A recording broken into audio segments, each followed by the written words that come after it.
Hello friends, welcome to success tech. आज मैं आप लोग को बताऊंगा प्रोपोर्शनल रिप्रेजेंटेशन वोटिंग सिस्टम के बारे में। ये वोटिंग सिस्टम जो है वो first past the post system से बिल्कुल अलग है। First past the post system में क्या होता था, जो सबसे ज्यादा वोट लेकर आता था वो कैंडिडेट जीत जाता था चुनाव को। ठीक है, यानी कि कोई भी एक कंस्टिट्यूएंसी हुई, उस कंस्टिट्यूएंसी में यानी निर्वाचन क्षेत्र जो होता है उसमें कोई भी कैंडिडेट खड़ा हुआ, मान लो एक कंस्टिट्यूएंसी ए है और उस ए में कोई भी खड़ा हुआ, पांच छह लोग खड़े हुए, उस पांच छह लोगों में से जिसको सबसे ज्यादा वोट दिया जनता ने वो सिंपली जीत कर आ गया। बहुत ही simple calculation. But proportional representation system ऐसे काम नहीं करता है। इस सिस्टम को पहले थोड़ा सा समझिए। क्या कहते हैं, डेफिनेशन इसकी क्या कहती है? Proportional representation is an electoral system design to allocate seats in legislature in proportion to the votes each party और कैंडिडेट रिसीव्स। यानी यहां पर इस सिस्टम में जो सीट्स दी जाती है किसी भी कैंडिडेट को या किसी भी पार्टी को, वो नंबर ऑफ वोट्स के जगह पर परसेंटेज ऑफ वोट्स के अकॉर्डिंग दिया जाता है। याद रखिए आप ये बात, परसेंटेज ऑफ वोट्स ना कि नंबर ऑफ वोट्स। अभी उसको समझते हैं एग्जाम्पल से। यहां पर एग्जाम्पल भी दे रखा है कि सपोज एक सिटी है, एक सिटी में कितने हैं, 100 वोटर्स हैं मान लीजिए। ठीक है, and 10 seats in its council. उसका एक अपना सभा है, सभा में 10 सीट है। अब 10 सीट के लिए मतदान होना है, यानी कि 10 वहां पे लोग जो हैं वो चुनकर आएंगे। ठीक है, अब तीन तरह की पार्टीज है, party A, party B and party C. ये तीन तरह की पार्टी ने अपने अपने उम्मीदवारों को, अपने अपने कैंडिडेट्स को उन 10 सीट्स के लिए खड़ा किया। ठीक है, इसका मतलब क्या है, टोटल ये जितने भी 10 सीट्स हैं इन सब के लिए पार्टी ए ने भी, पार्टी बी ने भी और पार्टी सी ने भी अपने अपने क्या किए, कैंडिडेट्स को खड़ा किया। एकदम ध्यान से समझना है और आराम से समझना है, बहुत ही इंटरेस्टिंग टॉपिक है, तो आपको समझ आ जाएगा। इसको देखिए, ये आपको याद होगा first pass the post system, मैंने आपको एबीसी का बताया था। अगर ये तीन लोग हैं, ये तीनों लोग खड़े होते हैं किसी भी एक सीट के लिए, तो बी को 18 वोट मिला, तो बी को ज्यादा वोट मिला, तो बी सिंपली क्या हो गया, विनर हो गया। ठीक है, बात यहाँ सिंपली क्या है, नंबर्स की है, जिसके पास नंबर ऑफ वोट ज्यादा आ गया वो जीत गया। अब बात करते हैं प्रोपोर्शनल रिप्रेजेंटेशन की। प्रोपोर्शनल रिप्रेजेंटेशन में खेल किसका है, परसेंटेज का है। एग्जाम्पल के तौर पे मैं आपको बता रहा था कि यहाँ पर क्या है, 100 वोटर्स हैं, 100 वोटर में अब यहाँ पर सीट्स कितनी है, सीट्स यानी कि कितने के लिए चुनाव हो रहा है, तो 10 सीट के लिए। तो एक दो, या ऐसे करते, एक दो तीन चार पाँच छ सात आठ नौ 10, इन 10 सीट के लिए चुनाव हो रहा है। ठीक है, याद रखिएगा, इन 10 सीटों के लिए क्या हो रहा है, चुनाव हो रहा है। अब पार्टी कितनी है, ए, बी और सी, ये तीन क्या है, पार्टी है। ए ने भी 10 पूरे क्या किए, अपने कैंडिडेट्स को खड़ा किया। बी ने भी 10 कैंडिडेट्स को खड़ा किया। सी ने भी 10 कैंडिडेट्स को खड़ा किया। समझिए इस बात को। ठीक है, क्योंकि हर एक पार्टी चाहेगी कि वो अपने सभी सीटों पे अपने 10 के 10 कैंडिडेट्स उसी के चले जाएं।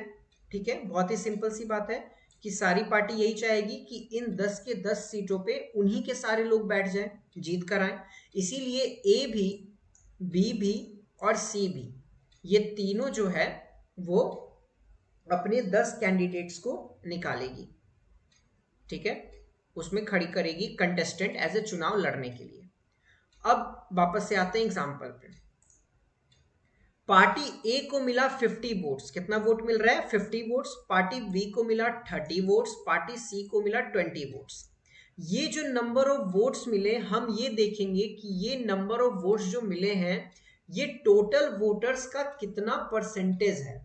याद रखिए, ऐसा नहीं इसको हम देख के, अगर फास्ट पोस्ट था, फास्ट वाला सिस्टम होता, फास्ट पोस्ट सिस्टम होता, तो हम इस हिसाब से देख के कह देते कि पार्टी ए जो है वो जीत गई, पार्टी ए के भाई 10 के 10 वहां पे बिठा दो, उनके 10 उम्मीदवार जो है जीत गए। लेकिन नहीं, यहाँ पे ऐसा नहीं होगा। यहाँ पे देखा जाएगा कि इन पार्टीज को टोटल क्या है, वोट परसेंटेज कितनी मिली। तो पार्टी ए को अगर 50 सीट्स मिली थी, सॉरी 50 वोट्स मिले थे, तो मीन्स 50% ऑफ वोट्स मिले थे। ये कैसे निकला, 100 में से 50 वोट्स, इसको ऐसे समझिए। यहाँ पे आइए देखिए क्या था, 100 वोटर्स, 3 पार्टीज थी, सबने अपने 10-10 उम्मीदवार जो है वो खड़े किए थे। ठीक है, अब है कि पार्टी ए को मिला 50, 30 एंड 20। ठीक है, सो हम यहाँ पे बात करेंगे, यहाँ इसे मिला 50, 30 एंड 20। ये देखा जाएगा, ये अभी नंबर ऑफ वोट्स हैं, ये क्या है, ये हमारे पास नंबर ऑफ वोट्स हैं। अब ये देखेंगे टोटल वोटर्स में, टोटल वोटर्स कितने थे, 100 थे। तो टोटल वोटर में हम देखेंगे कि टोटल वोटर में ये कितना परसेंटेज बना रहा है। तो 100 में से अगर 50 वोट ए को मिले तो परसेंटेज वाइज कितने मिले, ऑब्वियस सी बात है 50%। ठीक है, इसी तरह 30 अगर मिले 100 में से तो इसको 30%, और 20 अगर 100 में से सी को मिले तो 20%। जब ये परसेंटेज पता चल गया, अब यहाँ पे टोटल कितने लोग थे, 10 लोग थे, 10 सीट थे, 10 सीट के लिए इन्होंने 10 लोगों को खड़ा किया था, अपने ए ने भी, बी ने भी और सी ने भी। तो परसेंटेज ऑफ वोट के हिसाब से उनको सीट्स दी जाएगी, समझे। तो यानी कि 50% अगर वोट ए को मिला है तो 50% सीट्स भी ए के पास जाएगी। तो टोटल नंबर ऑफ सीट्स कितनी थी, 10। टोटल नंबर ऑफ सीट्स कितनी थी, 10। तो 10 का हम 50% निकालेंगे, तो 10 का 50% कितना हुआ, 5। 10 का 30% कितना हुआ, तो 3। और 10 का 20% कितना हो गया, 2। तो 50% कौन लाया था, ए लाया था। तो ए को मिला 5 सीट, 3 को मिला, या बी को मिला 3 एंड सी को मिला 2। सिंपल, एकदम सिंपल, कुछ उतना कॉम्प्लेक्स नहीं है। तो उस हिसाब से पार्टी ए को 5 सीट मिल गई, बी को 3 सीट मिल गई, सी को 2 सीट मिल गई। इसी को बोलते हैं प्रोपोर्शनल रिप्रेजेंटेशन। यानी कि अब पार्टी ए ने 10 सीटों के लिए जो 10 उम्मीदवार उसने खड़े किए थे, 10 में से उसका 5 उम्मीदवार जो है वो अपनी अपनी सीट ले सकता है। अब उन 5 में ऑलरेडी तय होगा, ऐसा नहीं होता है इसमें। इसमें सारे जो होते हैं सीट के लिए सिंपली एज ए कलेक्टिव वे में लड़ रहे हैं।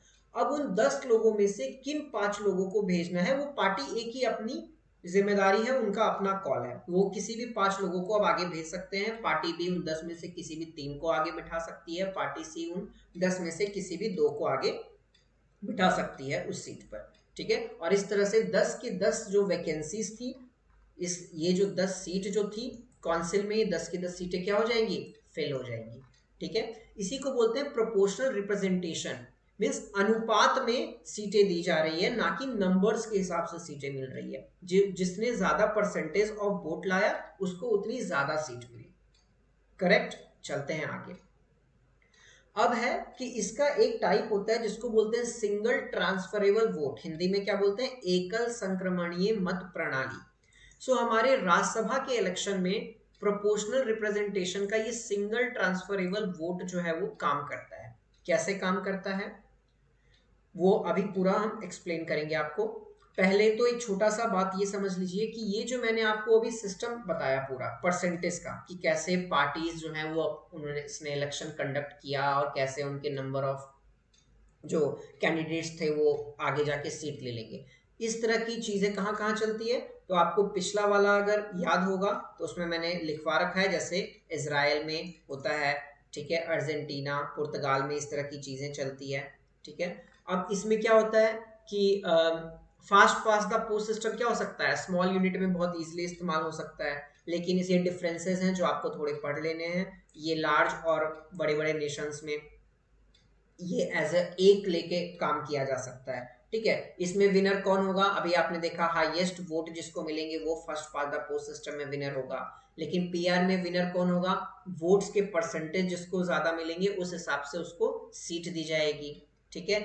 हमेशा ही एफटीपी में एक पर्टिकुलर कैंडिडेट की बात होगी, लेकिन प्रोपोर्शनल रिप्रेजेंटेशन में किसकी बात होगी? पार्टी की बात होगी। ठीक है। यहाँ पे एग्जाम्पल भी आप लोग का लिखा हुआ है। आते हैं वापस से, जो हमें मेन आज पढ़ना है कि राज्यसभा में सिंगल ट्रांसफरेबल वोट सिस्टम कैसे काम करता है, आज आपको ये सीखना है। ठीक है। इसको क्या है? In Rajya Sabha election India uses a proportional representation system through a method. कौन सा मेथड? Single transferable vote. अब सबसे इंपॉर्टेंट बात, राज्यसभा में वोट कौन कौन करते हैं? तो एमएलए वोट करते हैं। जितने भी स्टेट लेजिस्लेटिव असेंबली के एमएलए, यानी कि पूरे देश में हमारे जितने भी विधायक हैं जो अलग अलग राज्यों में ऑलरेडी चुने जा चुके हैं अपनी अपनी स्टेट असेंबली में, वो लोग इसके लिए वोटिंग करते हैं। ठीक है। सिटीजन्स इसके लिए वोट नहीं करते हैं राज्यसभा के इलेक्शंस में। अब बताते हैं कैसे। आप इसको पहले तो ऐसे समझिए। अब एक छोटा सा कॉन्सेप्ट है कोटा का। आपको मैं बताता हूं कोटा।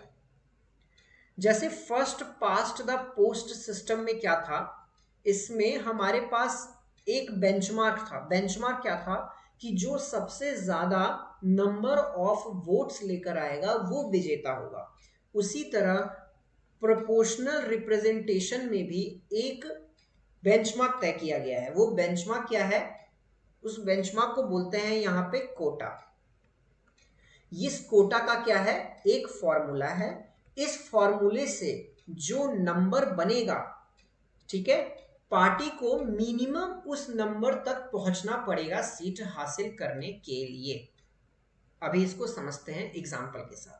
फिलहाल बस ये समझिए कि जैसे first pass the post system में एक पर्टिकुलर नंबर होता था कि जो नंबर जो है ज्यादा ले आएगा सीधे सी वो विजेता होगी, यानी एक कंडीशन है ये first pass the post system की। उसी तरह यहाँ पे भी एक कंडीशन है, उस कंडीशन का नाम है कोटा। कि भाई जो ये कोटा जो पार्टी अचीव कर लेगी वो पार्टी जो है वो उस हिसाब से उस पार्टी को उतनी सीटें दे दी जाएगी, या वो उतनी सीटें जीत लेगी, या उसके उतने मेंबर्स वहां पे आ जाएंगे। अब इसको स्टेप वाइज पूरा समझते हैं। तो पहले तो आते हैं कोटा का फॉर्मूला। कोटा का फॉर्मूला क्या बोलता है? टोटल वोट्स पोल्ड मींस जितने वोट्स, मतलब जितने नंबर ऑफ क्या है वोटर्स हैं, वोट करने वाले जितने लोग हैं, that is total votes poll, यानी कुल मतदान। Total number of candidates to be elected, इसका मतलब हो गया निर्वाचित होने वाले उम्मीदवारों की कुल संख्या। मीन्स सीधी सी बात, जितने सीटों की के लिए लड़ाई चल रही है, जितने सीटों के लिए चुनाव किया जाना है, उसको बोलते हैं total number of candidates to be elected. ठीक है। ठीक है। अब अभी हम इसको यूज करेंगे फॉर्मूले के, सीधा चलते हैं। अब एक एग्जांपल लेते हैं। एग्जांपल कैसा है आप समझिए। मान लेते हैं कि 200 एमएलए हैं जिनको क्या है वोटिंग करनी है। कितनी सीटों के लिए? 4 राज्यसभा मेंबर्स फ्रॉम राजस्थान। ठीक है। अब इसको ऐसे समझते हैं, अच्छे से समझिएगा, एक एक बात एकदम ध्यान से सुनना है आपको। ये है हमारा राजस्थान। राजस्थान की 4 क्या है सीट है। 4 क्या है सीट है, जो कि किस में है? राज्यसभा में है। कहाँ है? राज्यसभा में। इन 4 सीटों के लिए चुनाव होने हैं। किससे होने हैं? प्रोपोर्शनल रिप्रेजेंटेशन से होने हैं। उसके किस मेथड से होने हैं? सिंगल ट्रांसफरेबल वोट के मेथड से होने हैं। क्लियर? अब इन 4 सीटों में कैसे होगा? तो सपोज इन 4 सीटों में पहले बात तो टोटल लोग कितने हैं?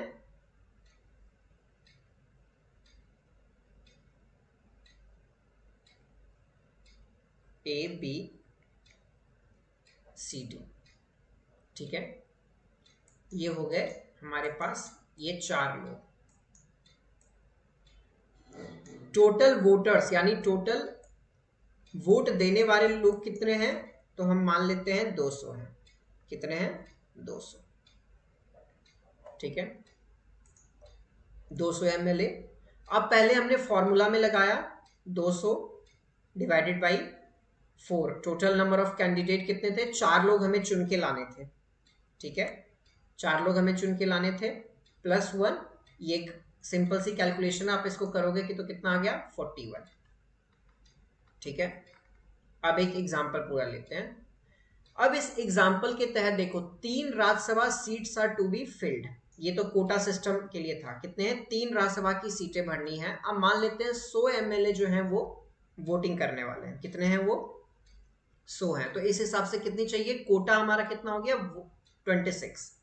कोटा क्या था? फिर से मैं बता रहा हूं, कोटा था मिनिमम इतने सीट्स, मिनिमम इतने वोट्स, सॉरी। तो मिनिमम 26 वोट जो कैंडिडेट लाएगा वो जीतेगा, ये बात है। अब कैसे इसको देखते हैं।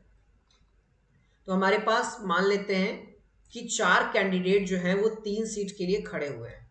कितने कैंडिडेट खड़े हुए हैं? 4। इसको लेटेस्ट के अकॉर्डिंग ठीक कर लेते हैं। सीट्स कितनी हैं? 3। कैंडिडेट कितने हैं? 4, ठीक है। जब वोटिंग होती है, अच्छा, नंबर ऑफ वोटर्स कितने हैं? एग्जाम्पल के अकॉर्डिंग जो लिखा है उसी पे बात कर लेते हैं ताकि नोट्स के साथ चीजें मैच होती रहे। 100। अब आते हैं, अब देखो, जब इन 100 लोगों ने वोट किया तो वोट वहां पे ऐसा नहीं कि वो एक वोट देंगे कि किसी को ए को देना है, बी को देना है, सी को, ऐसा नहीं। यहां पर वो देंगे प्रेफरेंस। ये बहुत ही इंपॉर्टेंट वर्ड है यहाँ पे। क्या? प्रेफरेंस। प्रेफरेंस का मतलब वो ये बताएंगे कि भाई मुझे पहले नंबर पे तो ए चाहिए, दूसरे नंबर पे ये चाहिए, तीसरे पे ये। फॉर एग्जांपल, सपोज आपको मैंने, आपके सामने मैंने 4 फल रख दिए, लीची रख दिया, एप्पल रख दिया, मैंगो रख दिया, और मान लेते हैं एक गुआवा यानी कि अमरूद रख दिया। अब मैंने आपको कहा कि भाई इसमें से ना आप फल चुनो, लेकिन अपने प्रेफरेंसेस बताओ कि आप जो है सबसे पहले किसको खाना पसंद करोगे, उसके बाद किसको खाना पसंद करोगे। तो आपने कहा मुझे पहले तो मैं मैंगो खाऊंगा, उसके बाद मैं एप्पल खाऊंगा, उसके बाद मैं गुआवा खाऊंगा, फिर मैं लीची खाऊंगा। तो इस तरह आपने अपने प्रेफरेंसेस बताए। इसका मतलब हुआ कि अगर मैंगो मुझे मिल रहा है तो ठीक है, अगर मैंगो नहीं मिलेगा तो मुझे एप्पल भी चलेगा, अगर एप्पल भी मुझे नहीं मिलता है तो गुआवा चलेगा, अगर मुझे गुआवा भी नहीं मिलता है तो मुझे लीची चलेगा। ये आपकी प्रेफरेंसेस हैं, ठीक है। इसी तरह की प्रेफरेंसेस यहाँ पे दी जाती है। यानी कि यहाँ जो ये टोटल जो ये 100 लोग हैं वो एक बार वोट नहीं करेंगे, टोटल 4 वोट डालेंगे।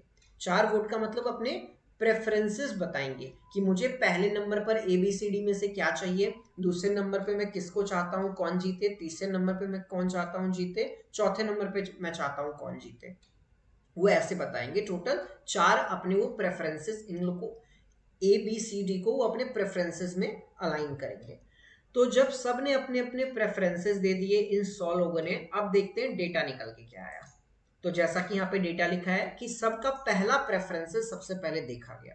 तो उन 100 में से 25 लोगों ने अपने पहले प्रेफरेंस ए को दिया था। उन 100 लोगों में से अपना पहला प्रेफरेंस 22 लोगों का पहला प्रेफरेंस बी था। उन 100 में से 20 लोगों का पहला प्रेफरेंस सी था। उन 100 में से 13 लोगों का पहला प्रेफरेंस डी था। जब इस नंबर को आप ध्यान से देखोगे तो आपको पता चलेगा कि 26 तक कोई नहीं पहुंचा, ठीक है। और 26 हमारा क्या था? कोटा था, अगर आपको याद होगा तो, है ना। 26 हमारा क्या था? कोटा था। कोटा यानी वही मिनिमम वोट जो आपको लाने हैं जीतने के लिए, वो क्या था? कोटा था, जिसका एक फॉर्मूला था। ये सब आप ऊपर देख चुके हो। सो यहाँ पे हमने देखा कि वो कोटा तक कोई नहीं पहुंचा। जब उस कोटा तक कोई नहीं पहुंचा, अब ध्यान से समझिए, अब इसका एक पूरा प्रोसेस है। तो इसको मैं लिख देता हूं एज इट इज, 25, 22, 20 और 13। यहां देखिए, 25, 22, 20 और 13।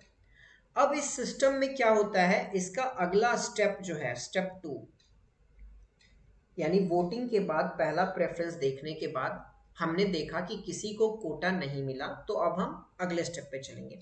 इस अगले स्टेप में क्या होगा, ये जिस बंदे को सबसे कम प्रेफरेंस मिला होगा, यानी जिस बंदे का सबको सबसे कम वोट मिला है एज अ पहले प्रेफरेंस के तौर पे, उस बंदे को हटा दिया जाएगा, एलिमिनेट कर दिया जाएगा। मीन्स उस पर्टिकुलर इंसान को, उस पर्टिकुलर कैंडिडेट को, उस पर्टिकुलर उम्मीदवार को रेस से बाहर कर दिया जाएगा। तो यहाँ पे सबसे कम किसको मिला था? डी को मिला था। तो डी क्या हो गया?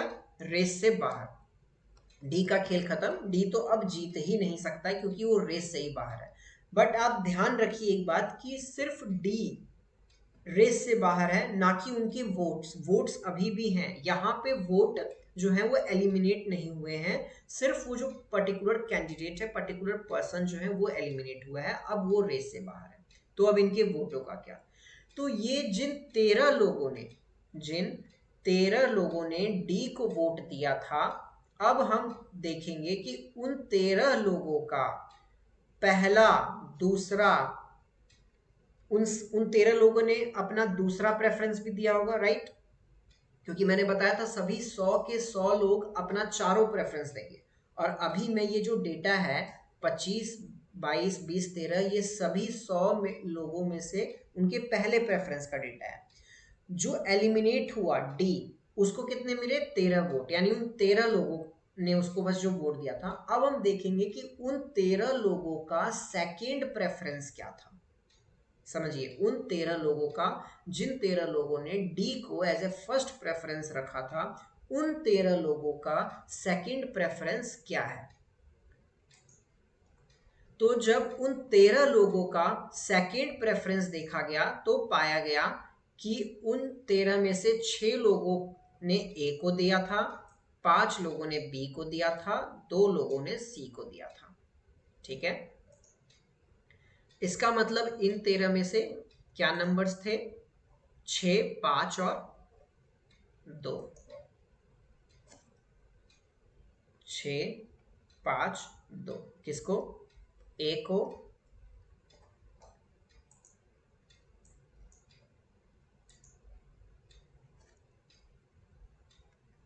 ए को, बी को और सी को। डी तो बाहर हो चुका है। डी के ही जिन लोगों ने डी को अपना पहला प्रेफरेंस माना था, उन 13 लोगों का हमने सेकंड प्रेफरेंस चेक किया तो हमें पता चला कि उन 13 लोगों का सेकंड प्रेफरेंस में उनमें से 6 लोगों का सेकंड प्रेफरेंस ए था, 5 लोगों का सेकंड प्रेफरेंस बी था और 2 लोगों ने अपना सेकंड प्रेफरेंस सी को दिया था। ये पता चला।